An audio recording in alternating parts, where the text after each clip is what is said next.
scan. Silakan Bapak Ibu kalau ada yang ingin ditanyakan atau ingin diperdalam lewat pengalaman-pengalamannya, silakan disampaikan dan kita akan kupas.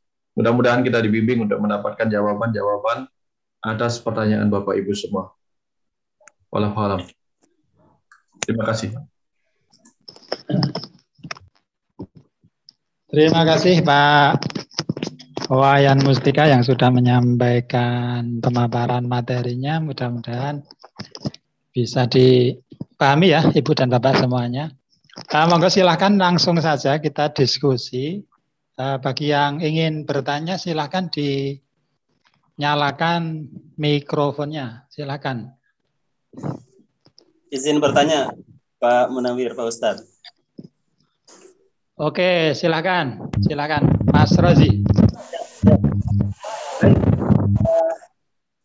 Bismillahirrahmanirrahim. Mohon izin dengan salam Pak Mustika, Pak Dr. Mustika. Assalamualaikum warahmatullahi wabarakatuh. Waalaikumsalam. Materi yang insya Allah ya sangat luar biasa membuat saya secara pribadi ya tersenyum sendiri gitu. Apalagi ketika tadi disuruh memang untuk tersenyum juga begitu ya. Materi yang Ustadz Munawir ya membuat ya saya secara pribadi dan saya yakin teman-teman juga merasakan itu bahwa ini kesempatan kita untuk mentertawakan diri kita masing-masing gitu kayaknya. Ini luar biasa. Terima kasih banyak atas kemudian materi yang disampaikan. Tapi kemudian mungkin treatment apa yang kemudian selain yang tadi ya, mungkin ada tambahan treatment yang lain begitu selain terus kemudian kalau tadi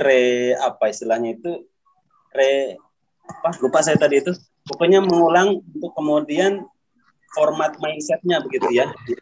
Itu yang selain itu kira-kira apa yang kami lakukan begitu ini para peserta anxiety begitu.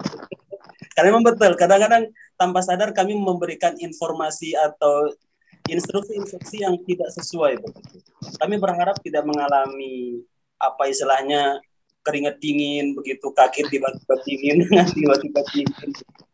Tapi kemudian kami menginstruksikan kepada diri kami itu hal-hal yang justru sebaliknya begitu. Ntar malah bahkan justru kadang-kadang Pak Mustika dan saya juga mungkin beberapa mengalami hal ini atau mungkin pada umumnya seperti itu. Kadang-kadang begini kita ngomongnya. Ketika kita belum berangkat saja misalnya begitu, kita belum berangkat saja kita sudah ngomong, ntar kalau kejadian begini, saya melakukan hal begini. Jadi hal-hal yang kemudian belum terjadi, maksudnya ya hal yang negatif ya, itu sudah difikirkan begitu, agar kemudian bisa nanti kalau misalnya terjadi begini, ya sudah saya bisa langsung kabur pulang begitu. Ya, begitulah. Jadi ya ini kami sedang mentertawakan diri kami sendiri, Pak Mustika ini, dan kemudian mohon mungkin kalau jika memang ada tambahan lagi berkaitan tentang terapi atau treatment yang bisa kami lakukan, mungkin bisa di share ke kami. Seperti itu Pak Mustika, tur nuhun Pak Mustika atas tanggapan dan materi yang tadi sudah disampaikan. Tur nuhun Pak Mustika. Ya, nuhun Pak Rozi. Terima kasih banyak ini ya. Kalau sekarang giliran saya mulai ketawa-ketawa. Tadi saya agak serius, sekarang ketawa-ketawa. Jadi ada begini. Ada cerita begini Pak Rozi. Pas saya adakan acara juga di rumah ini. Di rumah saya, tempat saya biasanya mengadakan acara-acara seperti itu untuk penyembuhan. Itu Mbak Uca mungkin di mute. Ya, saya pernah ditanya sama orang yang kena psikosomatik. Dia tanya sama saya, Pak Dokter, jantung saya ini kenapa berdebar-debar terus ya? Dia bilang begitu. Lalu saya jawab, Ibu maunya berdebar-debar apa lebih baik jantungnya tidak berdebar? Saya bilang. Terus dia bilang, lebih baik berdebar apa tidak berdebar? Saya tanya. Lebih baik berdebar. Loh, kalau memang demikian, lalu masalahnya apa? Akhirnya dia ketawa, dia nggak jadi nanya lagi. Oke. Lebih baik berdebar daripada tidak berdebar. Kalau tidak berdebar, mati kita. Nah, yang sering lucu pada orang yang psikosomatik itu apa? Setiap malam itu mau tidur dia mikir, aduh tidur atau enggak ya, jangan-jangan kalau saya tidur besoknya saya nggak bangun. Akhirnya dia nggak berani tidur, tahu-tahunya dia tidur juga. Nah, dan akhirnya dia tertidur. Pagi-paginya dia bangun juga. Akhirnya tidak terbukti apa yang dia pikirkan. Nanti malamnya setelah dia terbangun paginya itu malamnya kumat lagi.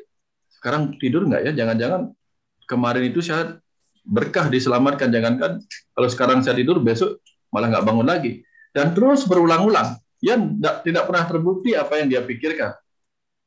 Tetapi dia selalu mengatakan hal yang sama. Nah, sehingga orang yang seperti ini, dia tidak sadar bahwa ketika dia pergi ke dokter dan dokter mengatakan dia tidak apa-apa, jauh di batinnya mengatakan kekecewaan. Ini dokter kok mengatakan saya tidak apa-apa, orang saya mengalami gejalanya. Itu karena dia tidak paham bahwa di dunia medis itu ada yang disebut dengan disease atau penyakit. Yang disebut penyakit adalah ada keluhan pada pasiennya dan ada tanda-tanda yang ditemukan. Jadi ada gejala, ada tanda. Tapi ada yang disebut dengan illness, perasaan sakit. Itu banyak keluhannya, tetapi tidak ada tanda-tanda yang ditemukan. Nah, ini paling sering saya dapatkan. Jadi kalau saya kedatangan pasien dulu, biasanya kalau yang jelas itu kan begini, saya tanya, Bapak, Ibu, keluhannya apa? Wah, saya sakit kepala. Itu saya tahu ini orang sakit. Ibu keluhannya apa?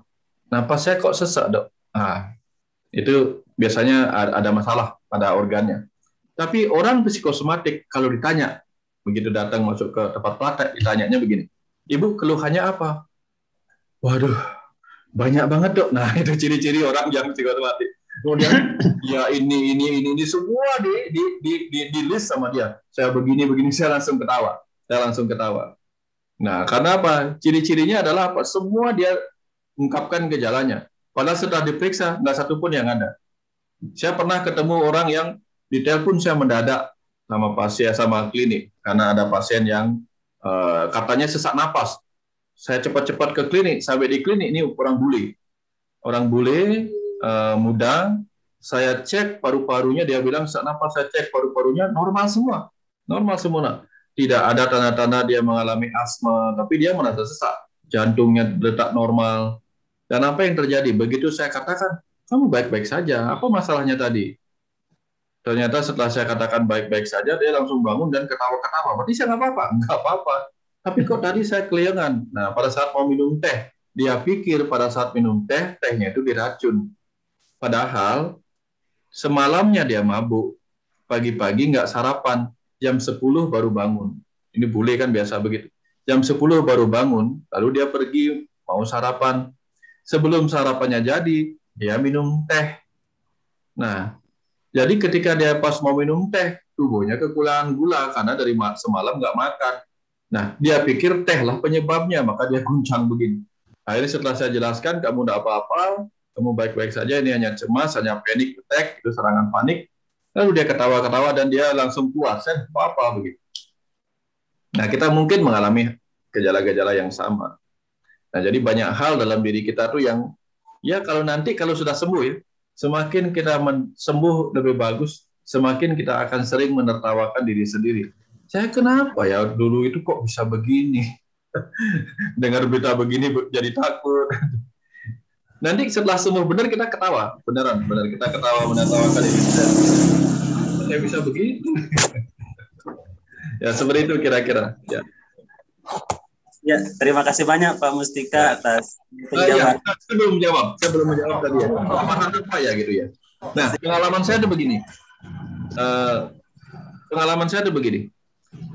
Apa terapi tambahan lain yang bisa dilakukan? Misalnya kalau kita ada asam lambung meningkat. Ya, daripada di Mbak Niki di mute ya, Mbak Niki di mute ya. Ya, oke. Lain juga yang di mute. Mbak Yuliani di mute.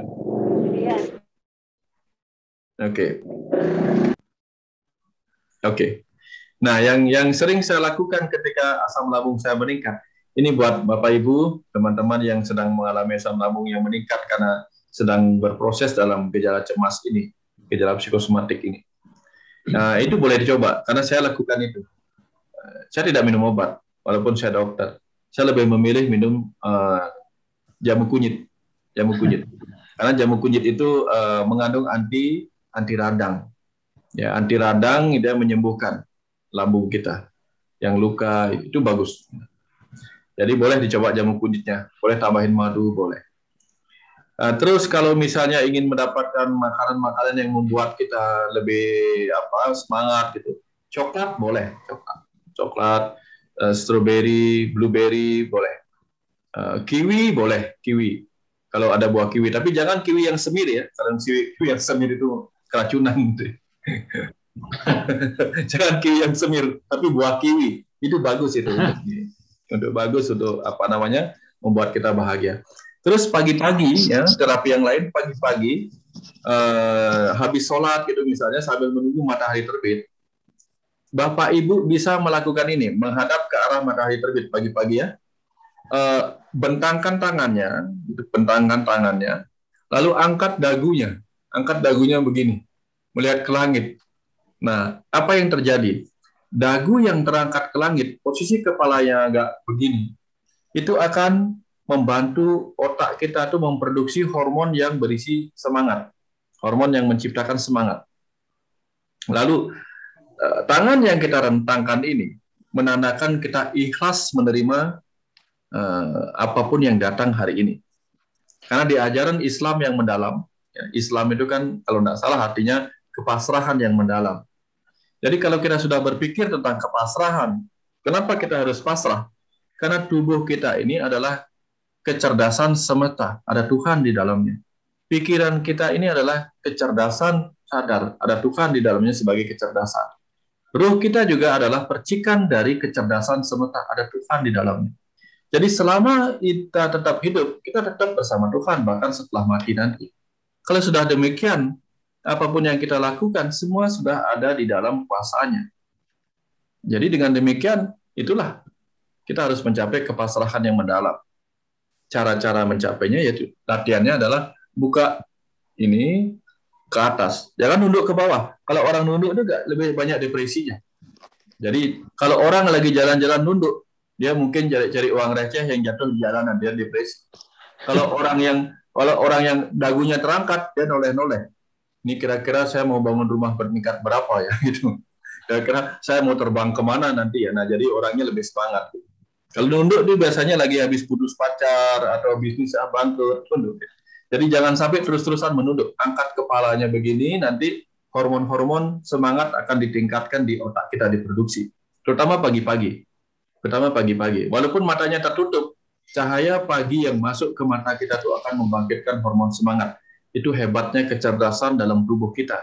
Dia tahu apa yang dibutuhkan untuk membuat kita tetap hidup. Nah, itu cara-caranya lain.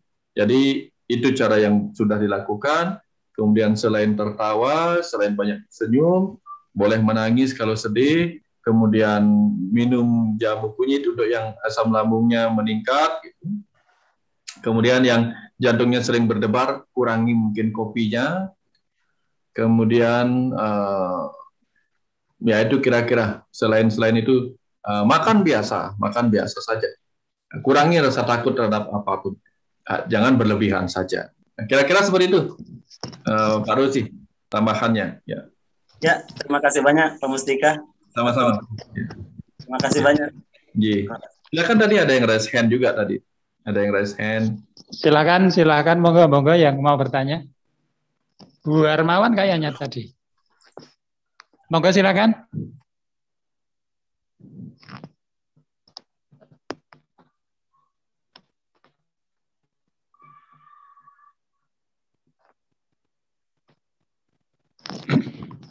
Ini Pak Wayan, kalau nggak ada yang bertanya, saya tanya Pak Wayan.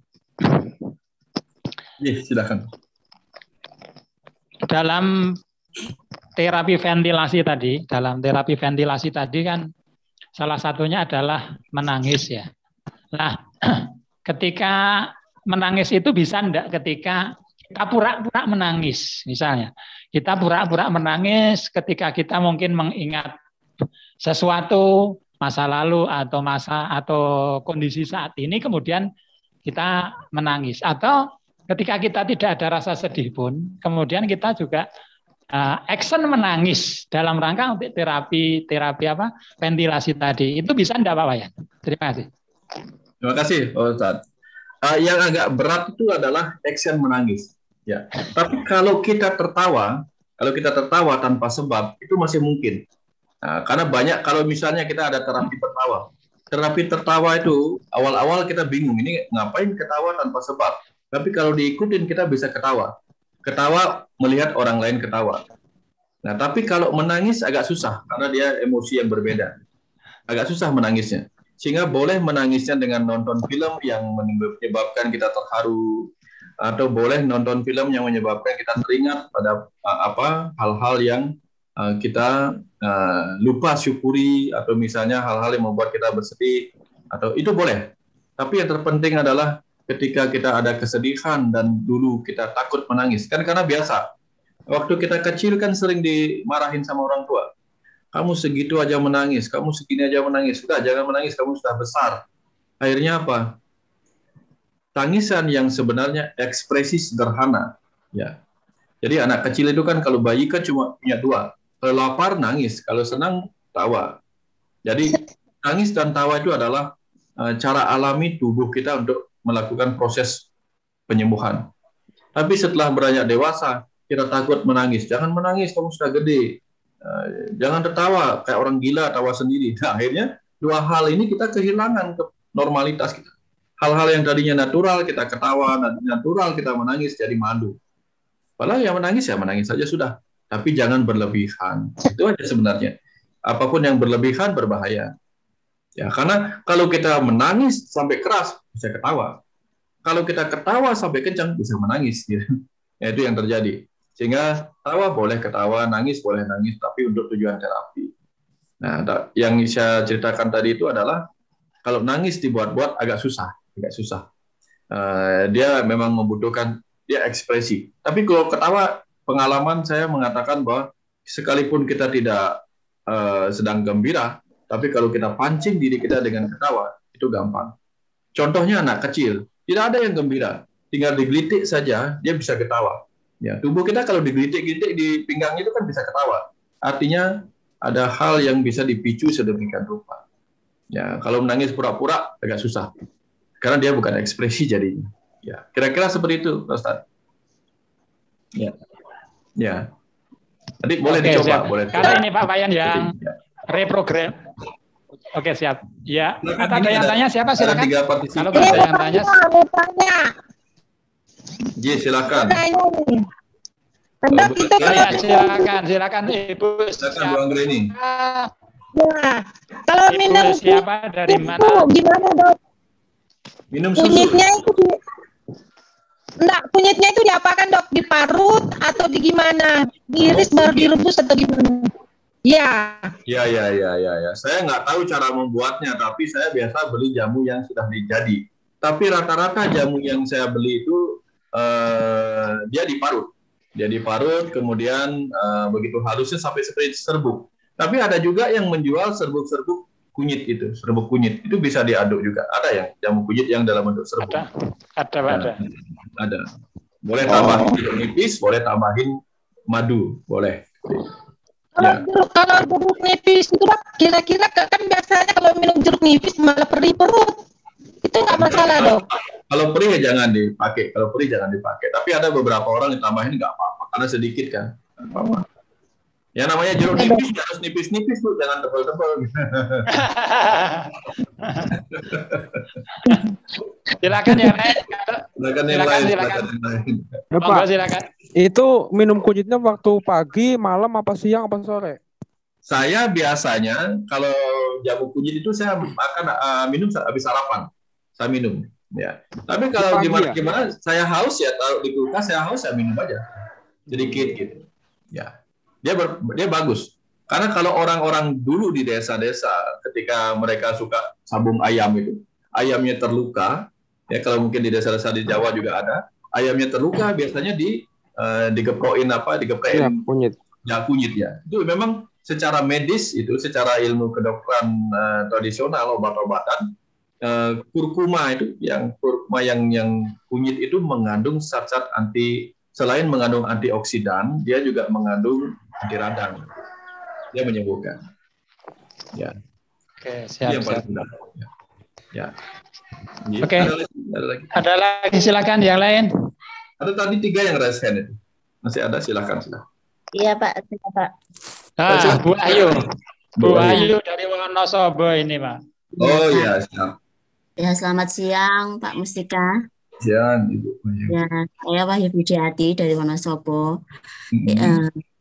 Yang saya rasakan, keluhan saya sekarang adalah kadang-kadang perut atas nyeri, kanan kiri kadang-kadang nyeri, tapi kadang-kadang juga dada kanan kiri nyeri, dan itu kayaknya sering pindah-pindah Pak. Lah, ketika saya USG periksa ke dokter semuanya normal dan keluhannya hanyalah asam lambung kata dokter, penyakit dalam gitu Pak. Apakah itu juga masuk ke kategori psikosomatis Pak? Itu pertanyaan yang pertama Pak. Ya. Kemudian pertanyaan yang kedua, tadi disampaikan bahwa kita harus menciptakan perasaan bahagia. Nah, pertanyaan saya adalah bagaimana membangun perasaan bahagia yang konsisten? Kalau yang saya rasakan itu cemas tapi tidak begitu Pak. Kalau perasaan saya memang tidak begitu cemas, tapi kadang-kadang saya kepikiran jangan-jangan sakit ini, jangan-jangan saya sakitnya tambah parah gini. Dan itu saya pikirkannya tidak begitu Pak, yang tidak begitu saya mendalam. Tapi ya saya sekarang sudah lumayan bisa mengatasi rasa cemas. Tapi yang saya rasakan untuk berusaha untuk bahagia itu masih fluktuatif, Pak.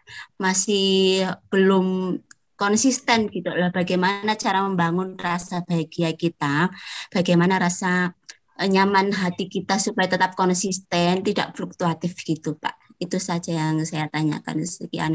Terima kasih Pak atas jawabannya. Terima kasih Bu Wahyu. Pertama, rasa nyeri di daerah kanan kiri yang akhirnya kemudian didiagnosa oleh dokter sebagai gangguan asam lambung, itu bisa macam-macam penyebabnya. Ada orang gangguan asam lambung karena kebiasaan makan yang tidak teratur. Jadi sering-sering jam makannya kemudian berubah-ubah. Sehingga kan asam lambung itu kan dia mengikuti jam, dia pola. Biasanya sekian jam kemudian dia akan makan, maka asam lambung meningkat. Tapi ketika dia asam lambungnya meningkat pada jam makan, tapi kita tidak makan, maka yang terjadi adalah asam lambung bisa berbahaya kepada jaringan-jaringan di organ lambung kita, sehingga menimbulkan efek nyeri seperti itu. Apalagi kalau misalnya sampai terjadi lecet gitu misalnya. Tapi seperti tadi terapinya dengan itu bisa menyembuhkan. Pengalaman saya sudah seperti itu. Yang disebut psikosomatik itu adalah kalau dia bermula dari pikiran, cemas, dan biasanya gejalanya lebih banyak, bukan hanya asam lambung saja. Ya, jadi kalau hanya asam lambung saja itu bisa disebabkan oleh oleh kekurang teraturan makan, atau terlalu banyak makanan pedas, atau terlalu banyak mengkonsumsi makanan-makanan yang menimbulkan iritasi pada lambung juga bisa. Belum tentu karena kecemasan. Tapi kalau memang disadari bahwa ada sedikit kecemasan yang kemudian berefek pada lambung, itu sudah ada disebut gejala psikosomatik. Cuman baru satu organ yang terdampak, dan itu lebih gampang sembuhnya, gitu. Lebih gampang sembuhnya. Nah, jadi kalau memang sudah bisa diatasi seperti itu dengan afirmasi yang saya sampaikan tadi, bisa dilakukan, nanti itu hilang. Ditambah dengan jamu kunyitnya hilang. Nah, lalu bagaimana supaya konsisten dengan kebahagiaan? Supaya tidak berfluktuasi. Pertama yang Ibu harus sadari bahwa hidup ini memang fluktuatif. Kita hidup, jantung kita hidup. Kalau jantung kita hidup, diagramnya pasti naik, turun. Semuanya demikian. Karena begini, Tuhan ya, saya ceritakan sedikit. Tuhan itu adalah kecerdasan semesta tak terbatas. Ketika menunjukkan kemampuannya, menjadilah dia energi. Kemampuan Tuhan disebut energi.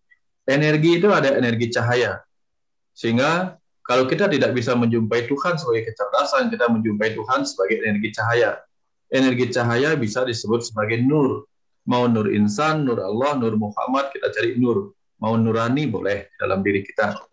Jadi kita bisa mencari itu. Dan gelombang cahaya dan energi cahaya itu bergelombang.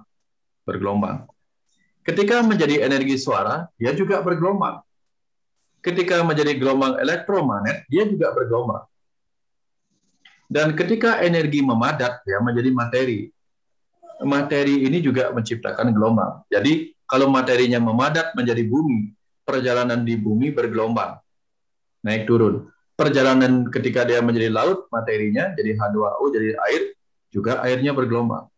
Ketika menjadi udara, materi di angkasa, juga bergelombang, makanya ada turbulensi ketika naik pesawat. Jadi, segala hal itu bergelombang. Gelombang itu menandakan adanya kehidupan.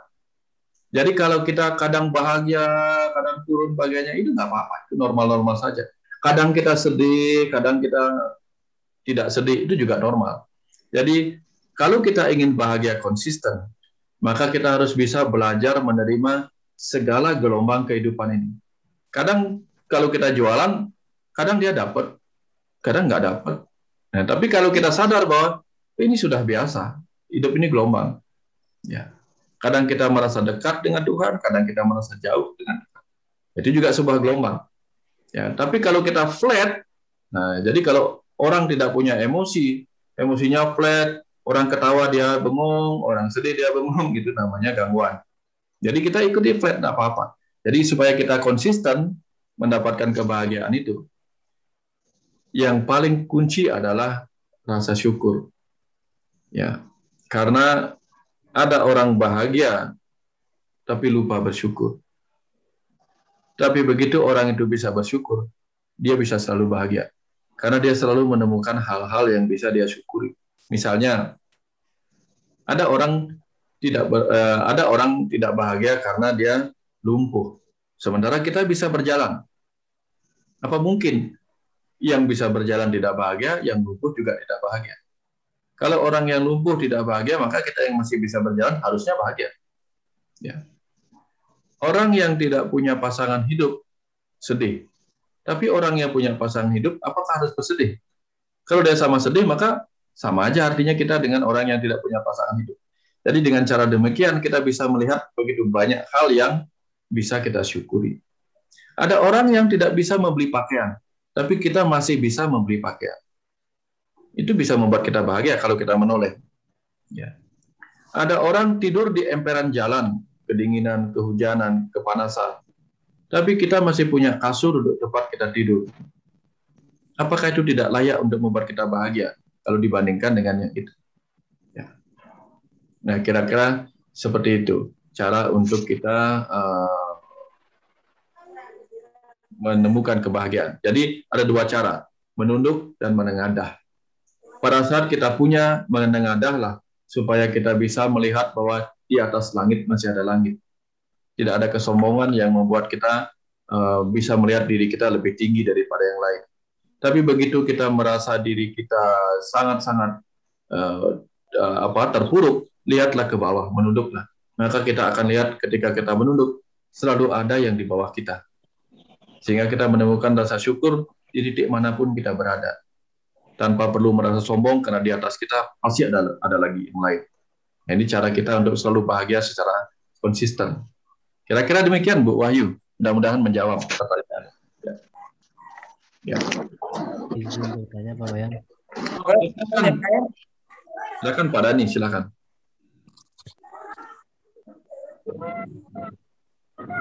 Gimana tadi Pak Dani mau tanya, silakan. Tadi kan kata Pak Wayan, proses penyembuhan bisa dengan cara afirmasi dan meditasi. Harmawan mungkin di mute sebentar. Hingga Hamdan bisa lanjut. Ya. Selamat siang Pak Wayan. Tadi kata Pak Wayan kan proses penyembuhan bisa dengan afirmasi dan meditasi. Nah, untuk dengan metode meditasi itu bagaimana Pak caranya? Oke. Apakah kalau kita afirmasi dan sekaligus meditasi, apakah bisa mempercepat proses penyembuhan? Satu lagi Pak, misalnya kita udah afirmasi selama 21 hari.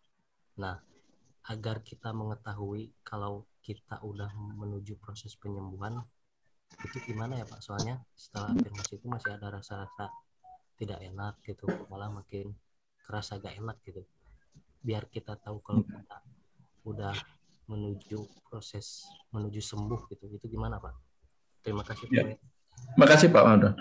Pertama tentang meditasi. Jadi ada dua cara kita mencapai meditasi. Meditasi akan terjadi secara alami. Artinya meditasi itu adalah memasuki gelombang pikiran alpha theta atau meditatif. Itu bisa dilakukan dengan mengikuti jam biologis tubuh kita. Sehingga secara alami akan ada fase-fase di mana kita mengalami puncak-puncak pikiran yang sibuk yang disebut beta. Nanti turun sedikit, naik lagi, gelombang kayak tadi turun lagi. Nah, kadang kita tenang, kadang kita gelisah. Nah, pada saat tenang itulah disebut gelombang-gelombang meditatif. Itu bisa dicapai ketika kita berada secara alami di antara jam-jam peralihan waktu. Ya, subuh ke pagi, kemudian tengah hari, siang hari, tengah malam, sore ke petang, petang ke malam, dan seterusnya. Itu bisa secara alami. Atau bisa kita sengaja untuk mencapai gelombang itu. Mencapai gelombang itu dengan duduk meditasi, duduk hening, boleh dengan wirid, boleh dengan dengan zikir, boleh. Karena dengan zikir dan wirid itu kita mengucapkan sesuatu yang berulang-ulang. Sehingga menyebutkan nama Allah boleh berulang-ulang. Karena kalau pikiran diberikan satu pekerjaan, pelan-pelan gelombangnya akan turun.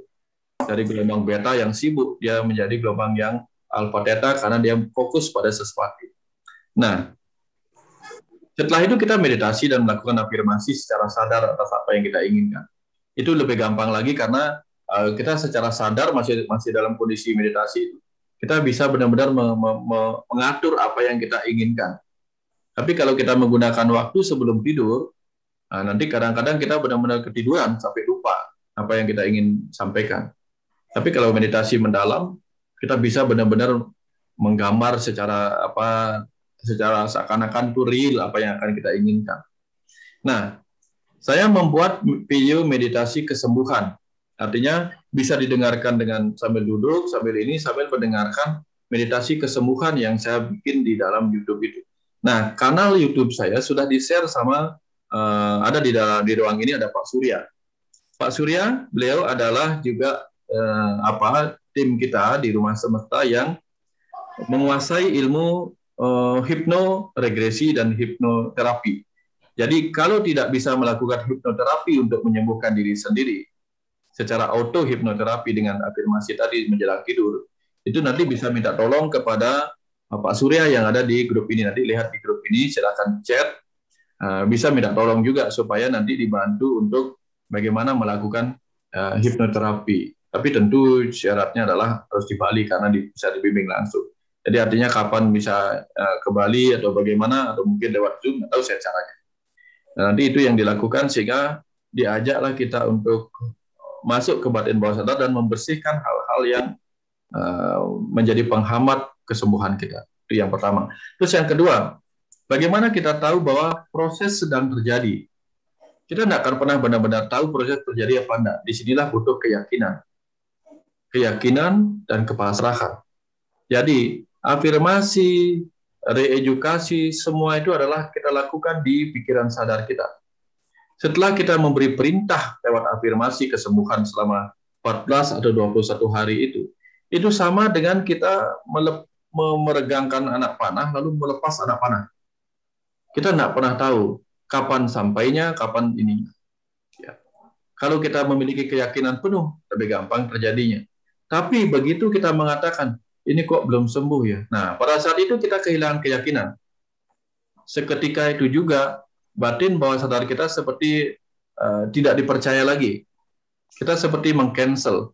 Misalnya ya, kita kalau mau lagi main komputer ini, kita mau memindahkan file, ya pindahkan file. File misalnya file kesembuhan kita pindahkan ke folder yang ini. Tiba-tiba pas mau pindah misalnya kita kok kayaknya lama ya. Ini bisa kita tekanlah cancel, batal lah dia. Jadi ketika kita memindahkan file dari pikiran sadar ke bawah sadar kita, memindahkan file kesembuhan, mulai malam ini saya sembuh. Setelah 21 hari, tiba-tiba gejalanya belum kita dapatkan, tiba-tiba ini kok belum bekerja ya? Jangan-jangan, nah, seketika itu pula kita seperti meng-cancel. tugas kita adalah berusaha yang sebaik-baiknya, berdoa yang sebenar-benarnya. Setelah itu baru kita pasrah kapan disembuhkan. Tapi kita tetap memiliki keyakinan bahwa tubuh kita akan melakukan yang terbaik. Disinilah pelajaran Islamnya, pelajaran mencapai kepasrahan yang mendalam setelah melakukan segala usaha yang terbaik. Bahasa Inggrisnya, do the best and let nature do the rest. Lakukan yang terbaik, setelah itu serahkan sisanya pada kuasa yang tidak kita kuasai. Jadi itulah pada saatnya kita menyerahkan kuasa penyembuhan kita kepada kuasa Tuhan, kepada kuasa Allah dalam diri kita yang disebut sebagai kecerdasan semesta yang berdiam di setiap atom, setiap sel tubuh kita, setiap DNA kita. Dan tugas kita adalah melakukan yang terbaik. Sama dengan kita melempar benih ke dalam sawah, ke dalam tanah, gitu. Kita nggak pernah tahu kapan dia benar-benar akan tumbuh. Kita nggak pernah tahu. Kita mungkin mengikuti pengalaman orang lain. Kalau nanam benih jagung, dia akan tumbuh sekian hari. Kita nggak pernah tahu apakah akan sama. Tidak akan pernah sama. Jadi tugas kita adalah melakukan yang terbaik, lalu menyerahkan sisanya. Dan percayalah akan sembuh. Percayalah. Kenapa saya katakan demikian? Saya punya banyak orang-orang yang seperti ini. Sehingga di Ubud itu ada komunitas yoga ketawa. Komunitas yang banyak sekali mengalami gejala-gejala seperti ini. Yang dulunya ketakutan, yang kemana-mana bawa selendang, gini merasa dingin, merasa keringat dingin, kemudian sampai membalur dirinya dengan minyak hangat supaya merasa hangat. Sekarang malah menjadi instruktur yang menyembuhkan orang lain dari gejala psikosomatik. Saya ketemu yang jauh lebih berat daripada yang Bapak Ibu alami. Dan mereka semua sembuh. Gara-gara apa? Gara-gara sudah melakukan apa yang saya katakan. Ya. Jadi ada ikhtiar yang harus kita lakukan. Jadi kalau kita mau beribadah, beribadahlah ke dalam diri. Selain keluar diri. Kalau kita mau beramal, bersedekah, bersedekahlah kepada diri kita. Sedekahkan waktu kita untuk berbicara hal-hal yang kita inginkan demi kebaikan kita. Ibadahkan diri kita, berdoa kepada kecerdasan semesta dalam diri kita untuk meminta kesembuhan, itu boleh. Setelah itu baru beribadah juga keluar. Nah, kira-kira seperti itu kurang lebihnya. Tugas kita adalah melakukan yang terbaik dan menyerahkan sisanya. Demikian Pak Handar, silakan.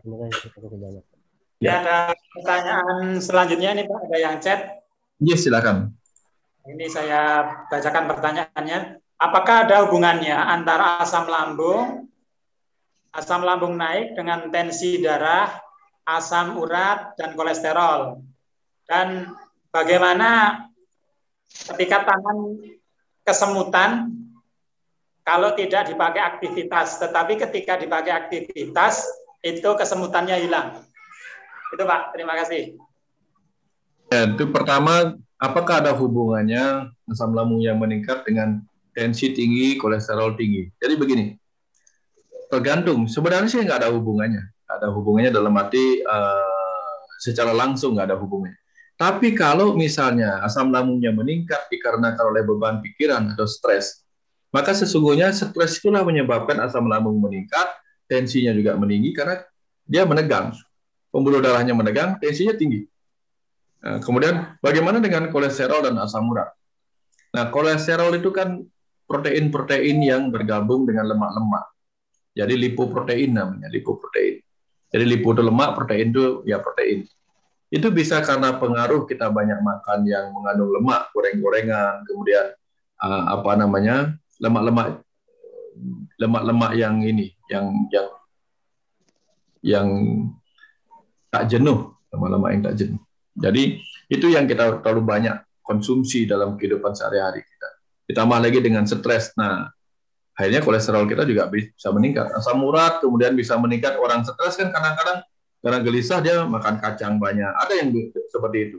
Atau dia karena stres dia malah banyak makan. Ada orang stres lalu banyak makan untuk menghilangkan stresnya. Makanan itulah kemudian bisa mengandung zat-zat yang menyebabkan kolesterolnya tinggi karena dia banyak kemudian makan yang mengandung kolesterol. Ya, tapi di lain itu stres itu juga tentu saja berpengaruh pada organ-organ yang menimbulkan gangguan metabolisme dalam tubuh kita. Sehingga kadar asam urat meningkat. Asam urat juga berkaitan dengan protein. Kadar asam urat meningkat, kolesterol meningkat. Sehingga ketegangan itu kemudian menyebabkan tensi juga naik. Hubungannya seperti itu kira-kira. Jadi memang efek dari stres itu macam-macam. Selain kepada tubuh kita sendiri, juga kepada batin kita sendiri. Nah, itu yang terjadi. Kemudian kolesterol, asam urat. Apalagi tadi pertanyaannya, saya kok lupa ya.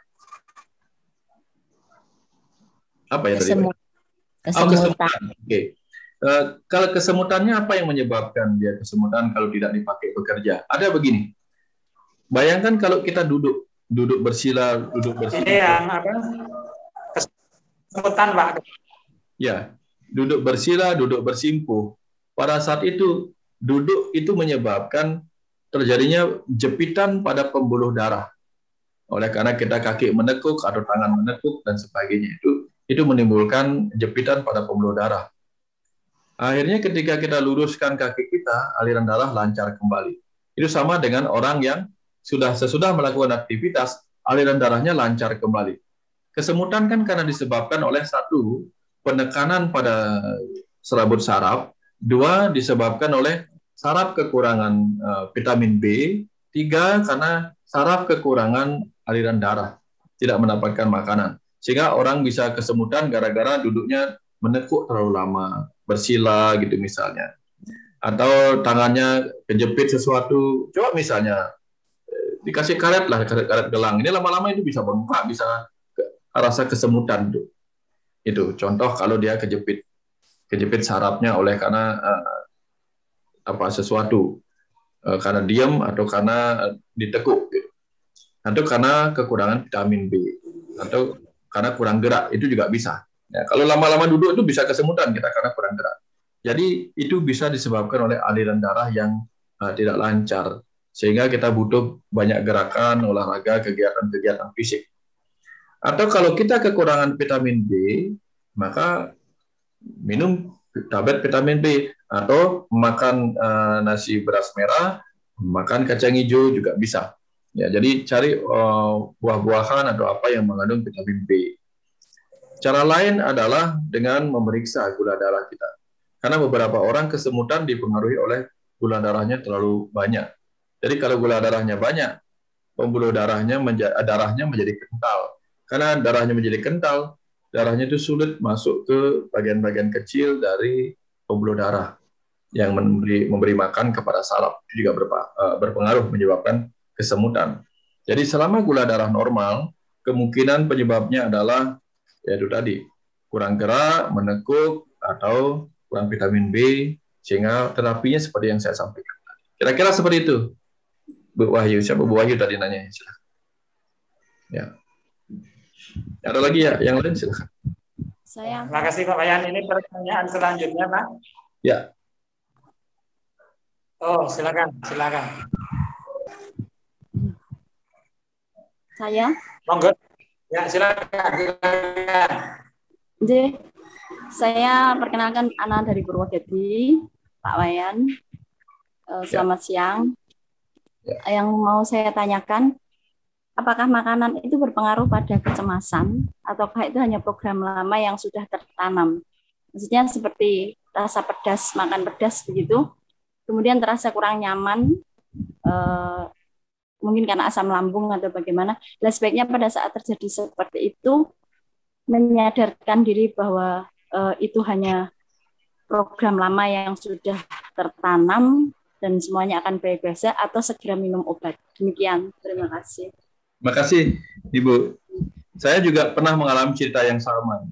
Menarik ini, sebagai seorang dokter saya tahu bahwa kalau minum vitamin C yang dalam larutan vitamin C yang 1000 mg itu, UC 1000 ya, UC 1000. Harusnya tidak apa-apa, namanya vitamin C kan. Tapi ketika saya pernah mengalami, di masa-masa saya mengalami gejala ini, psikosomatik, saya ada pasien, lalu saya harus ke sana. Isenglah saya kemudian dengan tujuan menambah vitamin C. Saya belilah vitamin C UC 1000 itu saya minum. Nah, setelah minum saya nggak habiskan minumnya, baru setengah. Terus lalu saya taruh di motor, lalu saya jalan. Tiba-tiba di tengah perjalanan itu kemudian tiba-tiba muncul reaksi apa? Reaksi cemasnya muncul. Duk duk duk duk duk duk duk. Ya, seperti itu. Apa yang saya pikirkan? Saya pikir penyebabnya adalah UC Seribu. Ya. Saya ketawa pada diri saya sendiri setelah saya sadar. Sudah tahu itu hanya vitamin C yang menyehatkan, kenapa saya memikirkannya ini? Itu contoh bahwa sesuatu itu bisa memicu kembali program pikiran program kecemasan kita, padahal bukan itu penyebabnya. Hanya dipicu oleh jangan-jangan ini penyebabnya, padahal nggak ada hubungannya. Justru itu menyehatkan. Vitamin C justru menyehatkan. Tapi saya pikir jangan-jangan ini begini. Nah, cerita yang sama terjadi. Ketika misalnya kita punya asam lambung yang meningkat, sudah berefek ke lambung, tentu akan dihindarkan makanan-makanan yang pedas, karena dia sangat merangsang asam lambung meningkat kembali. Asam pedas, kemudian air ludah juga meningkat, dan seterusnya itu. Nah, tapi karena kita pikir pedasnya itu yang menyebabkan asam lambungnya benar-benar menyebabkan kerusakan pada lambung kita. Padahal dia hanya memicu asam lambung meningkat. Akhirnya kita cemas pada pedas itu sendiri. Nah, kekacauannya terjadi seperti itu. Nah, bagaimana cara mengembalikannya? Ya, sudah sampaikan saja. Bahwa jadi begini, kuncinya adalah begini. Apapun yang kita alami dalam kehidupan ini, ketika kita sedang dalam fase mengalami psikosomatik dan kecemasan, kuncinya begini, segera ubah pertanyaan menjadi pernyataan. Ya, karena beda antara pertanyaan dengan pernyataan. Kalau pertanyaan tentu ada kata tanda tanyanya. Kalau pernyataan cuma titik. Misalnya begini, kita bertanya, aduh, saya nggak apa-apa ya? Langsung ubah menjadi pernyataan, saya nggak apa-apa. Kebayang ya maksudnya ya? Kalau kita bertanya kan, saya nggak apa-apa ya? Saya Ini nggak kenapa apa-apa. ya? Ini kenapa ya? Nggak kenapa. Jadi kita ubah. Jadi karena begini, begitu kita bertanya, maka dalam tempo 1/5 detik, pikiran-pikiran cemas akan memberi jawabannya. Oh, jangan-jangan begini, jangan-jangan begini. Di dalam itu langsung para setan yang menakut-nakuti kita itu berbisik, jangan-jangan ini bisa begini, kayak itu, kayak ini, kayak segala macam. Sehingga sebelum si malaikat, si setan ini membisiki hal-hal yang buruk, segera jadikan diri kita malaikat yang mengatakan tidak apa-apa. Kebayang Ibu ya? Ya. Begitu kita bertanya, ini nggak apa-apa ya? Tidak apa-apa. Jangan sampai dalam tempo 1/5 detik para setan di dalam diri kita tuh berkuasa. Karena setan itu datang dari kegelapan diri kita. Kegelapan itu artinya ketidaktahuan. Yang namanya kita tidak tahu apa yang akan terjadi kan kegelapan. Muncullah setan-setan. Ini bisa begini, Tapi bisa begini, bisa begini. kadang itu muncul bilang saya tidak apa-apa, terus Bang seperti ini kok tidak apa-apa gitu gimana? Jadi lawan lagi. Itu faktanya kita nggak apa-apa sampai hari ini. Gitu. Ya. Saya sering ketemu orang, Pak, jangan-jangan saya mati ya Pak, jangan-jangan saya sakit begini ya. Sudah berapa lama Ibu mengalami psikosomatik? Saya sering tanya begitu. Sudah 2 tahun. Sering nggak mengalami gejala jangan-jangan saya begini, jangan-jangan saya begini? Iya Pak. Dan hari ini masih hidup apa sudah mati? Dia bilang masih hidup. Lah, berarti kan nggak terbukti. Kalau sudah demikian kan kita ditakut-takuti oleh apa yang sudah jelas tidak terbukti. Ya. Percaya tidak percaya, saya belum pernah ketemu di dunia kedokteran itu orang yang mati gara-gara psikosomatik. Belum pernah saya ketemu. Nggak ada orang mati gara-gara psikosomatik. Ada orang nggak bisa tidur. Kalau hanya psikosomatik toh dia nggak apa-apa. Orang hanya pikirannya yang sakit. Orang tanda-tanda fisik tidak ada kan berarti nggak ada sakit pada tubuhnya. Hanya pikiran yang sakit. Sehingga tidak ada orang mati gara-gara itu. Ya, sama dengan begini. Tidak ada orang bisa membeli mobil hanya gara-gara dia merasa dirinya kayak baru merasa ya. Baru merasa. Tidak ada ya. Tidak ada orang yang bisa naik pesawat kalau dia hanya baru merasa naik pesawat. Sama dengan itu. Saya merasa diri saya sakit, tapi dia nggak akan sakit. Karena apa? Karena dia memang tidak ada penyakit. Jadi belum tentu. Jadi dia hanya di level perasaan. Jadi ya abaikan dengan cara tadi yang saya ceritakan di awal itu. Pokoknya segera ubah pertanyaan menjadi pernyataan. Ya. Terima kasih. Sama-sama, Bu. Sama-sama, Bu. Bu Ana. Bu Ana, ya silakan. Pertanyaan ini Pak Dr. Mustika. Ya. Berkaitan dengan proses melakukan reprogramming seperti yang dilakukan oleh Pak Wayan di awal tadi. Ketika programming atau afirmasi selama 14 hari, 14 hari atau 21 hari itu, ketika sesudah afirmasi, kemudian pertanyaan yang kedua Pak Wayan tadi terlempar ini, maaf. Pertanyaan yang kedua, ketika dalam waktu afirmasi itu, misalnya tadi Pak Wayan itu mencontohkan 7 hari afirmasi, kemudian merubah afirmasi untuk problem yang lain. Itu 7 hari atau 14 hari itu Pak Wayan? Terima kasih pertanyaannya ini Pak. Ya, suaranya tadi agak putus-putus Pak Ustadz, nggak apa-apa, tapi saya sebenarnya menangkap pertanyaan itu. Setelah kita melakukan afirmasi, lalu apa yang harus kita lakukan ketika dalam proses setelah selesai afirmasi itu kita kadang-kadang muncul lagi gejalanya. Nah ini yang saya sebut tadi. Begitu dia muncul gejala-gejala, segera ubah pertanyaan menjadi pernyataan. Jadi tugas afirmasi sudah selesai. Dan tugas kita berikutnya adalah memastikan tidak muncul lagi pertanyaan-pertanyaan yang itu. Jadi misalnya setelah 21 hari tiba-tiba kita ketemu masalah, muncul lagi detak jantung yang berdebar, segera katakan, saya nggak apa-apa, saya nggak apa-apa. Jangan tanya lagi. Nah, begitu kita tanya, jangan saya kenapa ya? Nah, kita mulai ngulang lagi dari awal. Jadi afirmasi tadi itu sia-sia. Ya, tadi afirmasinya kan kita lakukan pada saat kita belum tidur atau pada saat kita meditasi. Pada saat kita sedang kondisi sadar begini, di kondisi sadar pun kita butuh untuk melakukan sebuah afirmasi yang nyata, bukan lagi di dunia meditasi.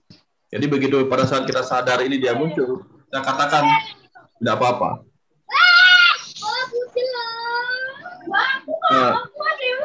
Pak Muhammad di mute dulu sebentar. Oh ya. Oke. Ya, jadi kalau kita memasuki masa seperti itu, segera ubah pertanyaan menjadi pernyataan. Jangan sampai muncul lagi pertanyaan itu, karena dalam tempo 4-5 detik muncul kembali semua gejala-gejala yang kita cemaskan itu.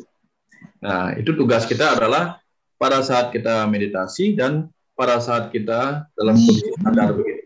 Bu Anggreni bisa di mute sebentar? Ya, jadi itu yang kita lakukan. Karena pengalaman saya adalah sama seperti yang dialami oleh pertanyaan tadi itu. Nah, ketika saya sudah selesai afirmasi, itu masih muncul sesekali.